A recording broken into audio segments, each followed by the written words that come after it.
Alright guys, tonight I will go into group discussion. So I want to get know about my team. Hi guys. Hi. So this is my group discussion. So we will discuss about fingerprint role of spectrophotometry in biochemical assay. Alright, let's discuss now. Alright. So guys, can we proceed about our discussion tonight? So our topic is fingerprint role of spectrophotometry in biochemical assay. So do you know about the description of spectrophotometry principle? Description. Oh, I know. Okay. Okay. So, in order for us to know about the principle of the spectrophotometry, we must know that what is the spectrophotometry.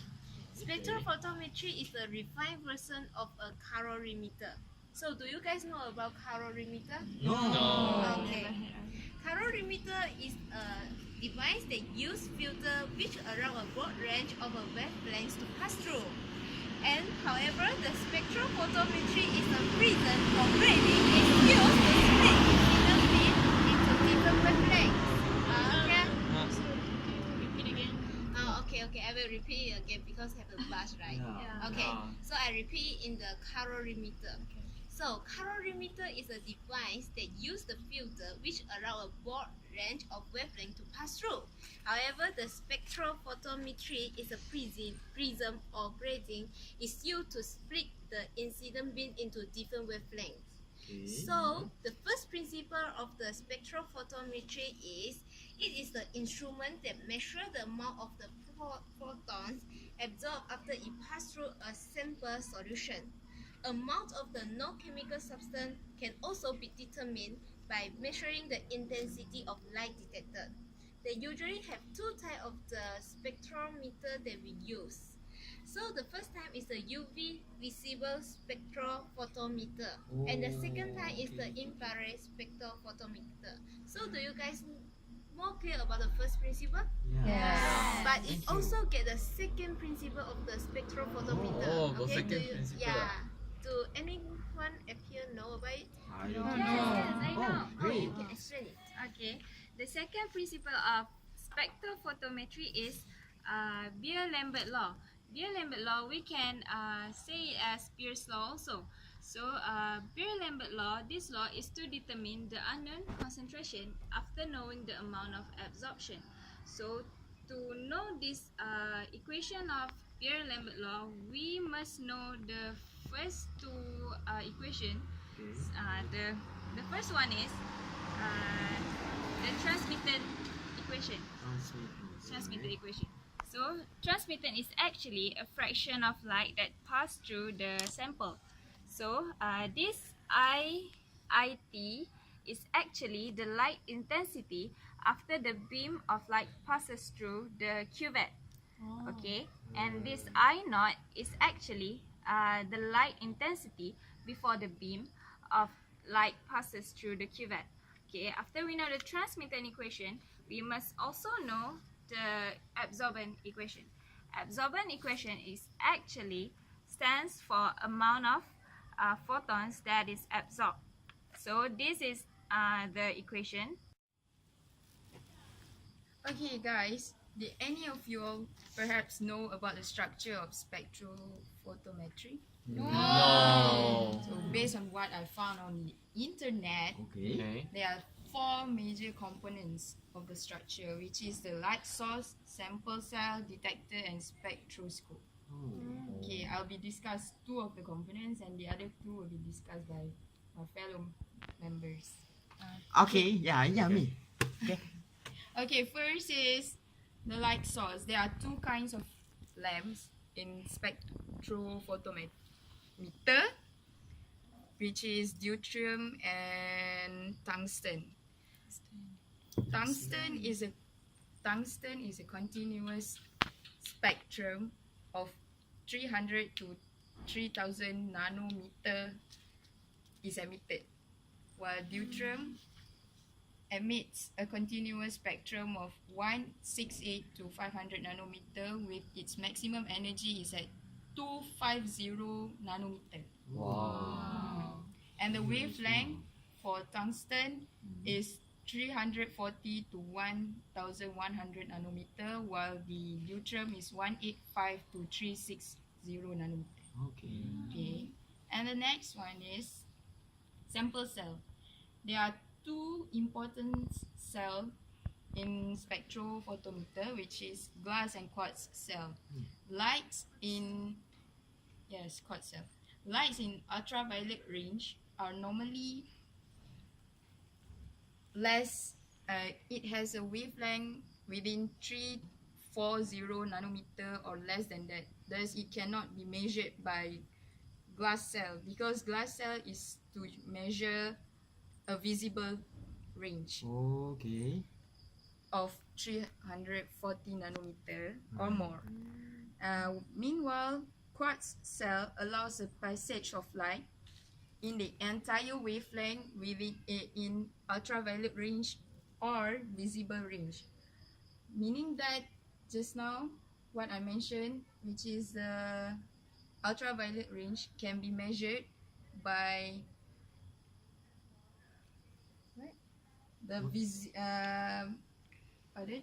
quartz cell. Yeah. Okay. Quartz cell can measure the ultraviolet range. Okay. Besides that, there are various of sample cell, as you can see here, Oh. but it's not that important. These two are important. Okay. So, And the next, so guys, what I have been research for the structure of the spectrophotometry is spectroscope. Yeah, spectroscope part. You know about the spectroscope? So actually, a spectroscope plays a role in selecting a monochromatic light from a light source. While light, so spectroscope include filter type, prism type, and grating type. There is 3 type of them. Alright. So I will explain about the filter type first. Filter type is a single wavelength can be extracted with a filter. A filter is also used in combination with diffraction grating for filtering out stray light. Alright. So the next one is prism type. The prism type of the spectroscope is a spectrum of 175 to 2700 nanometer can be dispersed. The degree of dispersion varies with the wavelength. So the last is grating type, which is a diffraction grating. Dispersion is homogeneous at the entire wavelength and a wide range. Wavelength can be obtained with diffraction grating. In addition, a constant spectrum featuring a constant slit breadth can be obtained. Alright? Okay. So the next structure is a detector. A detector plays a role in changing the light transmitter from a sample into an electric signal. Optical semiconductor, types of photomultiplier, etc. are available. So there is two type of detector: optical semiconductor and photomultiplier. So the first one is optical semiconductor, which is high speed, high sensitivity, and a low noise are features over the wavelength from ultraviolet to the near infrared. A photocell sensitive only in the visible range is used. A SI photodiode is a representative one. So the next type of detector, photomultiplier. I will explain about it. This combines a photoelectric tube and an amplifier, approximately 10-fold amplification, sensitive in both the ultraviolet and visible regions, and the sensitivity can be changed sharply by increasing the applied voltage. Alright, so that's all about the structure. Thanks, Fahmi. That was really eye-opening. Yeah. But I am wondering, how exactly does the absorption spectrum of a molecule work? I know about it. Oh, I just great. took it from the Google. So I will read out about it. An absorption spectrum is a spectrum of absorption lines or bands produced when light from a hot source itself, producing a continuous spectrum, passes through a cooler gas. A material's absorption spectrum show the fraction of incident electromagnetic radiation absorbed by the material over a range of frequencies. An absorption spectrum is, in a sense, the opposite of an emission spectrum. Every chemical element has absorption lines at several particular wavelengths corresponding to the differences between the energy levels of its orbitals. For example, An object that absorbs the blue, green, and yellow light will appear red when viewed under the white light. Blue, green, yellow, and what? Blue, green, yellow. Blue, green, and yellow light Oh, blue, green. will appear red. So, absorption spectra can therefore be used to identify elements present in a gas or liquid. This method is used in deducing the presence of elements in starch and other gaseous object which cannot be measured directly. So, for the absorption spectrum form, I will pass to Chang. Okay, I want to add on this thing Yeah, what yeah. she talked just now. Actually, you just imagine a molecule is a human like ourselves. Okay. The molecule itself, it will absorb the energy from the outside, maybe the photon or some kind of energy. When the molecule it absorb the energy, it will like just like human. When we eat something in some food, we will gain the energy. Same goes to the molecule. So the molecule it gain the energy. It will excite to a very higher energy level. Oh. But inside it is because the molecule mood itself, the rotation and the vibration change.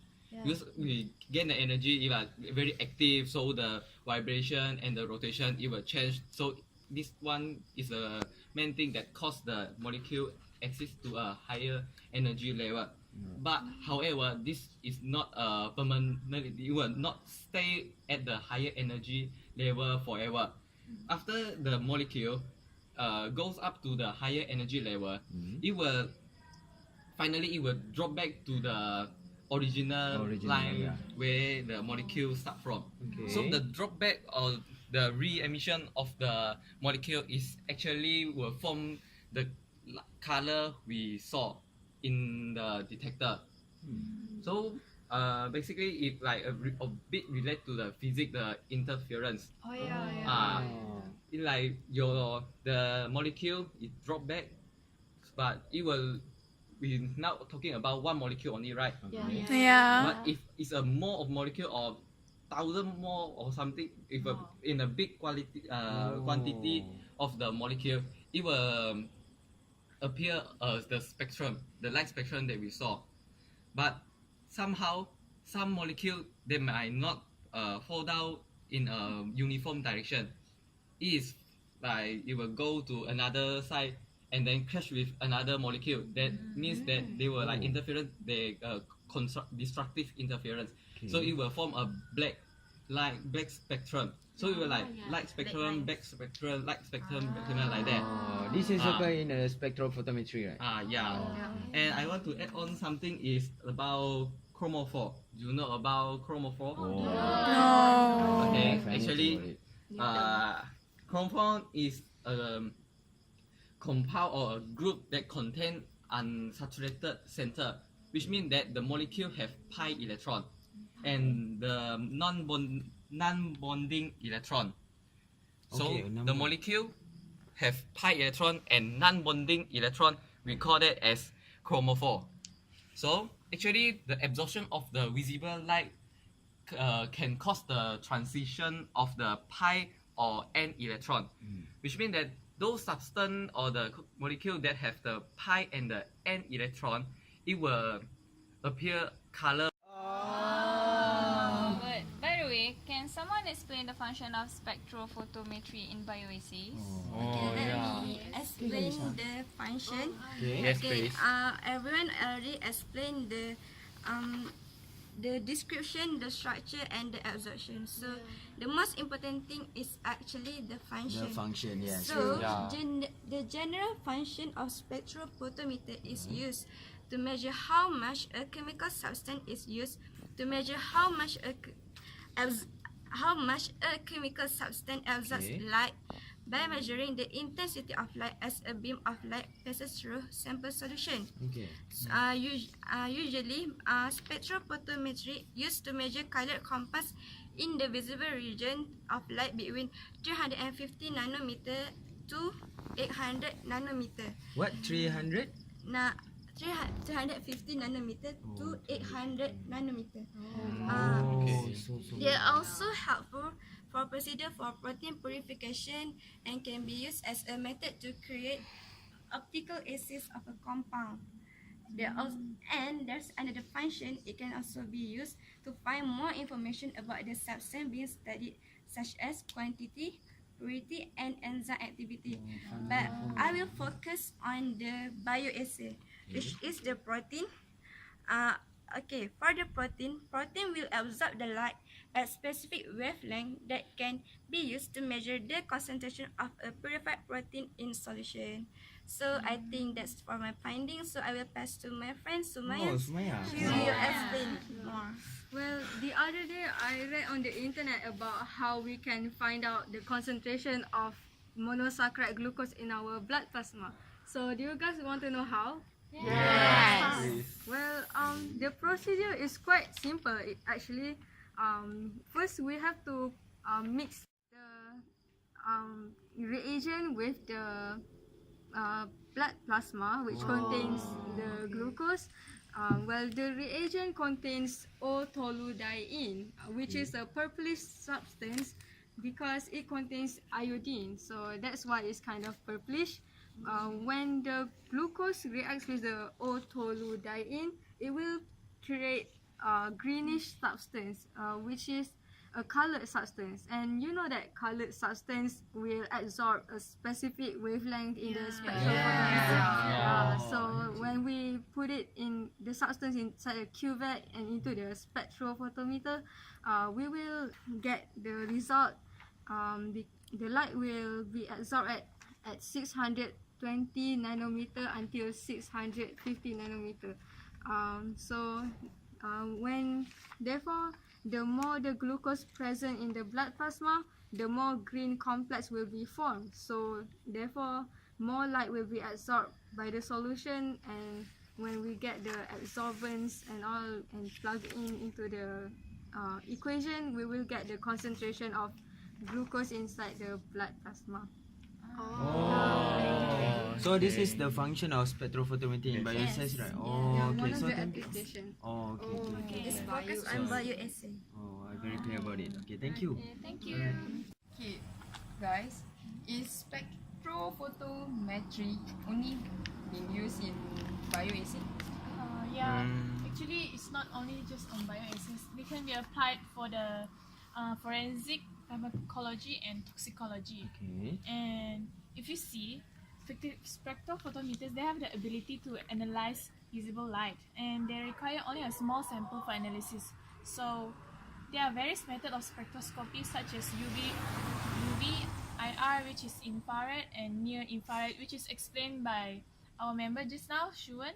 And they are able to evaluate different areas of the visible spectrum without destroying the sample.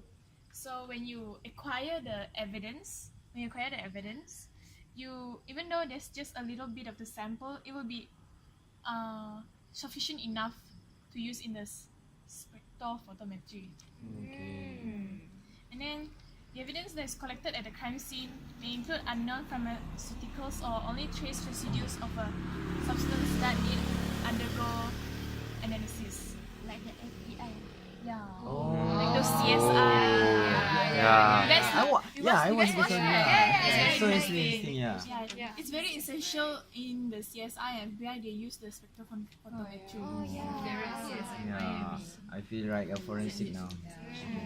But spectrophotometry is only used as a preliminary test to identify unknown compounds for further testing purposes.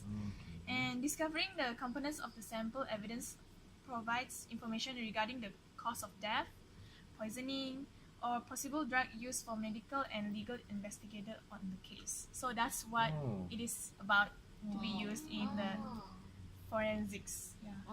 So now it has to. Oh, that is really cool. I didn't know about that. But yeah, the spectrophotometer is actually like super important because there are a lot of things that we can do with it, because it allows scientists to kind of like identify substances without having to touch it directly, because the substance can be in a sealed glass and we can still measure the amount as long as the container allows light to pass through it, like a sealed glass container.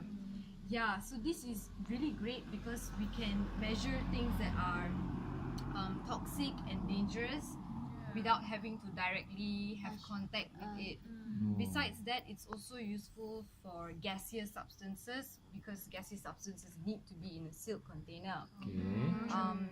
Not only that, the spectrophotometer is used in various kind of research and scientific projects, from discerning between the various pigments found in plant cells to monitoring nitrogen and phosphorus levels in fertilizers. Oh yeah, I would like to elaborate on that.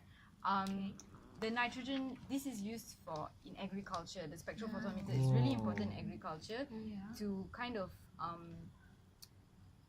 identify the amount of nitrogen and phosphorus in fertilizer because the soil nutrient is really essential for plant growth, and to make sure that everything is balanced and the required amount, we will use the spectrophotometer. Not only that, the spectrophotometer is also used in large-scale pharmaceutical companies. They use it to measure the color in a variety of applications.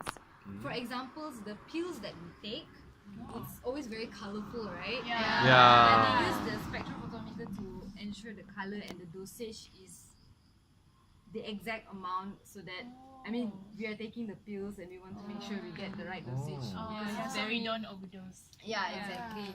And also the pills so that we can differentiate between which pill so that we don't take the wrong tablet. So basically the spectrophotometer is really important in our lab work. And In agriculture, I think, because this is University Putra Malaysia, right? So it's more important in agriculture. not only agriculture, like she said, in forensic science, in pharmaceutical companies, in bioassays. So guys, Yes. alright. I think that's all about our discussion tonight. So thank you all. So I think I want to take a dinner, right? Okay, thank you. Okay, let's go. Bye guys.